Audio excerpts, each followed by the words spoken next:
There must be lights burning brighter somewhere. Got to be birds flying higher in a sky more blue. Good morning. Welcome to Right Thinking with Steve Coplon. I'm your host, Steve Coplon, and thank you for tuning in. Let's have a great day.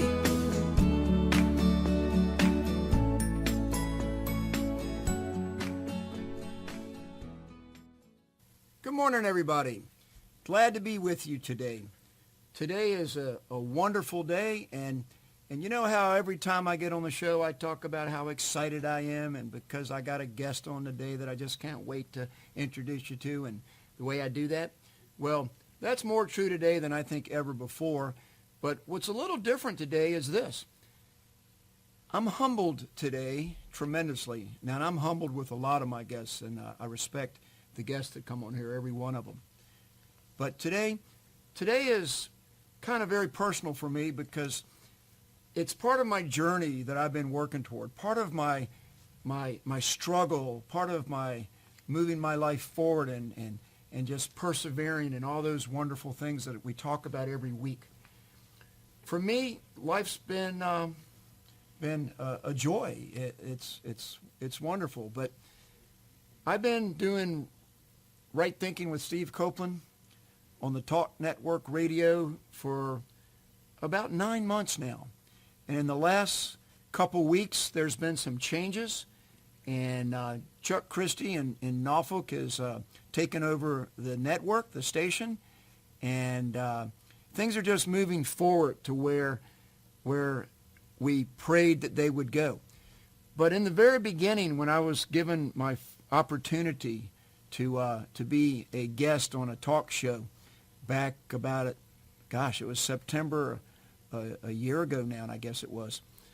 The gentleman that I had met at church, that we got to know each other, that was a host of a talk radio show, an international show, he asked me to be his guest. And right after I was his guest, he told me that you're going to have your own show, Steve. You're going to have your own network. And it was like, hey, thanks for building me up like that.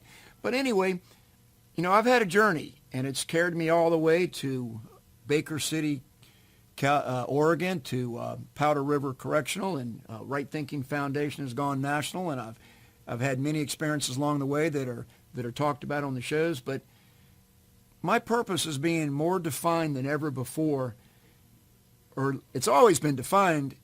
And if you've had an opportunity to get the Journey to Success Volume 7 book that came out a couple weeks ago, or actually it's about a week ago, you'll know more of my story and how it started at an early age. I've always known my purpose, but I've had many distractions along the way. But I've had many, many people that I've met that believe in me. And so today I'm going to introduce our guest, but first I'm going to say thank you for Sonny English. And last week he was the guest of the show, the part 2 of the message and the music. And you've got to listen to that show if you haven't listened to it yet. Sonny is beautiful, and the show ended when he sang Amazing Grace. And I got to tell you, I've never been around anyone singing Amazing Grace anywhere or heard it on any radio that touched my heart more than when he did that, because he has lived through what that song is all about. And so I just say thank you, Sonny. I can't wait for part 3 in another month or so, whenever we can get you back on, and God bless you.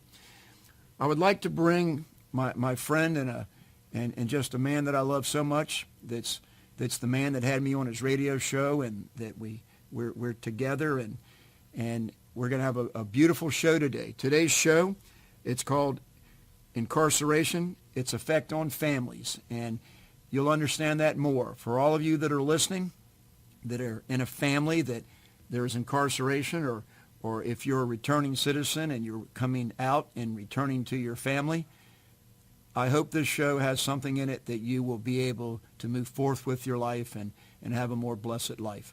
So with that said, Richard Kay is my guest today. And Richard, how are you doing today? I'm doing wonderful, Steve. Thank you for having me. Richard, it's more than a pleasure. It's a joy, because you got me here. You got me my start in radio. You introduced me to Jeff Heiser, and maybe we'll talk about it a little bit today about just how the Lord really works when we step aside and let him take control of our lives. So, Richard, if there's anything that you'd like to talk about, just kind of, introductory, I didn't really tell him anything about you other than that you were on a radio show. How about just talking a little bit about what got you here today? What got you here today, Richard? Who are you? Wow. That's what you call an open conversation. It could take quite a while, but I think maybe there's a better Reader's Digest version of it. And the best answer that I can say is that for years, I've been on a similar journey, except that mine took me into the marketplace, and I was always aware that I had a purpose and a reason that the Lord really wanted to use me if I was willing to give up my own desires and my own ambition and just turn it over to him. And over the years, I've learned that he does it so much better than I do anyway. And so I've found that the calling that's been on my life, I've been in many businesses, and I've seen God's hand in several. I've had the opportunity to meet and counsel and learn from some wonderful folks. But I've also had God open doors in an area where I've been able to reach out to audiences, sometimes small, sometimes great, and have some positive influence, hopefully, on their lives. And in this particular case, when we're talking about incarceration and its impact or its effect on families, I can speak from personal experience. And I really feel that that's the direction that the Lord wants to go in this particular show.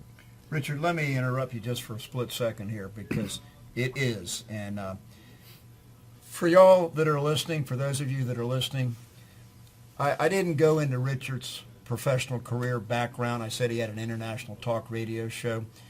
You've heard a moment now of Richard's voice. He has a phenomenal radio voice, and he's a songwriter.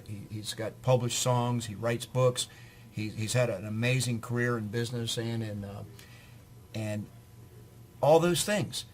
But as you can tell, Richard's humble. But Richard, let me do one last thing before you talk about what you started to talk about. I wanted to just get this out there. All of you know that I always like to bring some scripture in to glorify the Lord, to honor the Lord, to set the tone for the show. And I just wanted to read this passage here from Acts 16:25-40. About midnight, Paul and Silas were praying and singing hymns to God, and the other prisoners were listening to them. Suddenly there was such a violent earthquake that the foundations of the prison were shaken. At once all the prison doors flew open, and everyone's chains came loose. The jailer woke up, and when he saw the prison doors open, he drew his sword and was about to kill himself because he thought the prisoners had escaped. But Paul shouted, "Don't harm yourself. We are all here." The jailer called for lights, rushed in, and fell trembling before Paul and Silas. He then brought them out and asked, "Sirs, what must I do to be saved?" They replied, "Believe in the Lord Jesus, and you will be saved, you and your household." Then they spoke the word of the Lord to him and to all the others in his house. At that hour of the night, the jailer took them and washed their wounds. Then immediately he and all his household were baptized. The jailer brought them to his house and set a meal before them. He was filled with joy because he had come to believe in God, he and his whole household. When it was daylight, the magistrates sent their officers to the jailer with the order, "Release those men." The jailer told Paul, "The magistrates have ordered that you and Silas be released. Now you can leave. Go in peace." Richard, I think that might be something that people listening, the words that I said in there about break those chains, loosen those chains, have your freedom, go in peace. The message that we're going to give you today is that you can find it, and Richard's going to help you see what it is. Okay, Richard, back to you. Thank you. Well, Steve, thank you. It's no accident that you would select Acts the 16th chapter, because that was actually one of the parts of a letter that I sent to my son when he was incarcerated. To back up for just a moment, in early 2000, my oldest son was convicted of a crime. And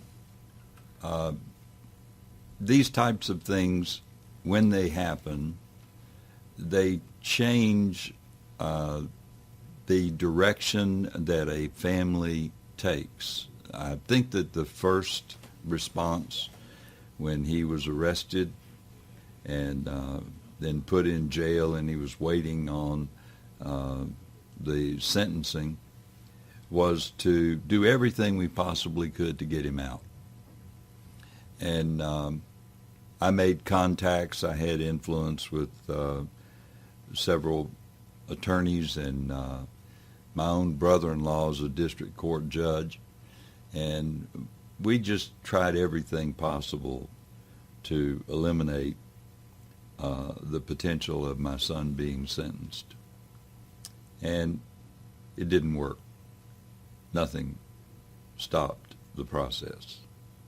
And he was sentenced, and he was moved from, I guess, a smaller facility, and he was moved into a medium security penitentiary.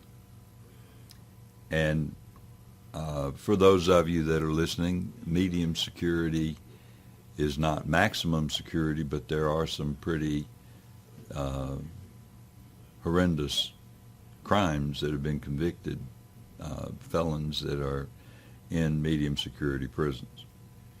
And this was a relatively new constructed facility that my son was sent to, and there were 400 inmates in this prison.